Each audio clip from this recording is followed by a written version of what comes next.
When you're talking with a prospect, a client, you're talking with employees, you're giving a speech, you're being interviewed, you're conducting a webinar, what is it you're thinking about? Well, most people would say the words.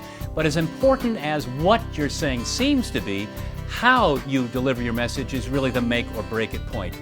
If you're communicating effectively in your conversations and networking and just talking with your staff, how you speak and how you present yourself can make all the difference, not just in whether they're hearing you and understanding you, but if you want to get them to take some action, if you want somebody to hire you or to do business with you.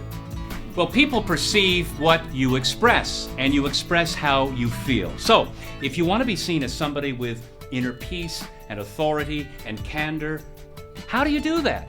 Well, we've all seen somebody come into the room who immediately commands attention. And you kind of wonder, why does that person carry themselves with so much confidence? What is it about what they're doing that makes me feel differently about them? We work with executives, salespeople, students, anybody who needs to be more effective in selling themselves, their ideas, or their business.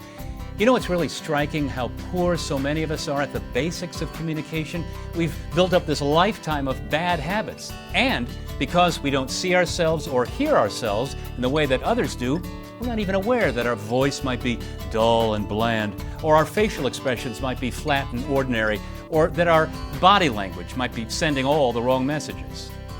All right, well, let's consider this, the face. What can a face tell you? What does this face tell you? Disengaged. Bland. Uninterested. Right. How about this face? Engaged. Welcoming. Not threatening. Friendly. Right. Listening.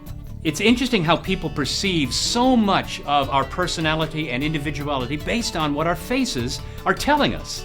Through lecture, interactive conversation, practice drills, role-playing, a lot of role-playing, we help you become more self-aware, to be conscious of where your face and your voice maybe aren't working for you. In fact, maybe where they're working against you. And then we help you replace those bad habits with the look, the sound, and bearing of somebody who has confidence, authority, and a strong professional presence to let more of your personality, your individuality, and maybe a little of your humanity more effortlessly and fully come out. Those are the things that people can really connect to. In fact, they're just the things that make people want to trust you and do business with you.